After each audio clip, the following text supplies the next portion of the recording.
Iza.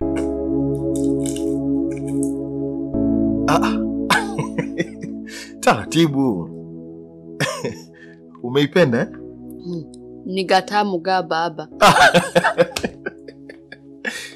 Wewe unajua inaitwaje hiyo? Sijui. Hizo ziko aina nyingi, lakini kwa neno la kawaida unaweza kusema bolcon. Borokoni. Bolcon. Borukoni. Yaani sasa hivi utaratibu ambao nimejiwekea, hizo nitakuwa nakuletea za kutosha. Nakujazia kwenye friji. Asubuhi unapiga moja, mchana unapiga moja, na usiku unapiga moja. Ukikilamba unakisikia kitamu. Na tusukari kwa mbali. Wanaweka na maziwa huko. Asante baba. Sawa. Sasa na kwenye masuala ya kula, unapenda kula vitu gani? Napenda chipusi na katako kakuku na tutomato kwa mbali. Katako kakuku? Lakini siwe sahani moja, si shibi. Sahani 2 kwenda mbele. Yaani ziwe 2 na kuendelea. Sasa nisikilize, sio 2 wala 3. Mimi nitakuletea unazotaka wewe. Kuna vipaja, kuna vidali, hata shingo, yani unakuwa unajilia tu yani. Alafu kuna vitu fulani hivi vinaitwa mayonnaise. Yaani hivyo wakikuchanganyia hivyo, mbona ile kama kawaida yani.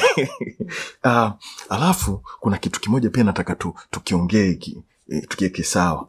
Unajua hii mishati unaopiga na hizo nguo zako hizi uendani nazo kabisa. Sasa nataka sasa hivi ni kuanzishie njia moja hivi au mfumo mmoja. Nitakuwa kila wiki na kununulia nguo hii moja. Ili hata ukitoka watu uko nje wanasema mfanyakazi wa Mdeme huyu. Si utafurahi eh? Sawa baba. Tunguo twa sikukuu. Sasa kuanzia sasa hivi, unajua muda mwingine naona kwa na shida zako, unataka ile ujinunulie vitu vyako, maana muda mwingine mimi nakuwa sipo hapa nyumbani. Shika kwanza hii. Ni ya kwangu baba. Maana unaweza ukawa na matatizo yako madogo, afu muda huo mimi nipo kazini, Sasa utashindwa na wewe kujipigia pasi zako. Na kwa sababu mimi kama unavyojua sisi ndo watetezi wa haki za wanawake, midfield, kisheti, kiungo, bamia. Umeona ndio maana nimejali haki zako. Kwa hiyo kila wiki ile masuala ile zile hela za mwisho wa mwezi hazihusiani kabisa na hiyo ya kwako. Na kwa kukuonesha kwamba najali, ongezea na hii. Na hii hizo zote zako. Mbona mwisho wa mwezi bado baba? Mama hanipagi hela katikati ya mwezi.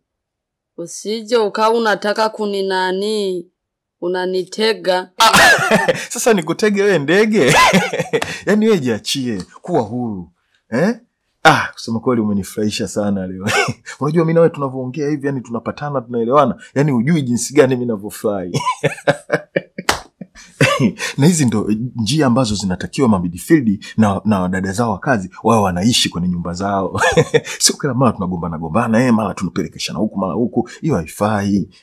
Na hivi vitu vingine usio unamwambia mama yako. Sijui unanielewa? Tu tunamalizana mimi na wewe. Yaani usijali, huu mwanzo tu, yani yajayo yanafurahisha. Sawa baba. Sawa. Unanifurahisha sana mwanangu. Baba. Na nini niende kumalizia vyombo kule? Unaenda kuosha vyombo? Sawa, hamna shida. Hii ndo dunia bwana.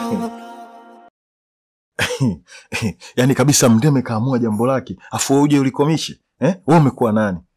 Mimi ndo kiungo fundi, kiungo bamia, midfield, kisheti, mzee wa bako. Wewe unafanya masiala nini? Yaani hapa huo mwanzo tu. Alikwambia nani mchongoko wa kisogo unatoboa kofia? Afu Ilini tena sema nataka kunifunga. Unataka kunifunga? Yaani bora uniue kabisa, lakini mimi mpaka nihakikishe na malizana na furushi langu. Wewe nani alokuambia midfield tunaishiwa mbinu? Oya, midfield hatuishiwi mbinu. Yaani hata ile ngoma ndio ikiletwa, nimeichukua kwa mguu wa kulia, naipeleka kama staki kwanza.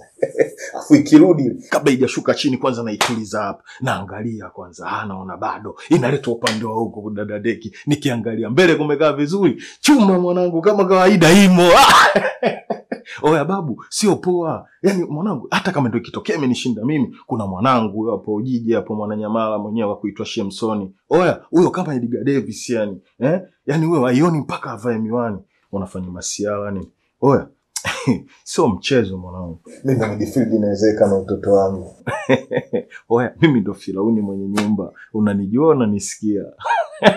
Shule inayofunza mema na mabaya.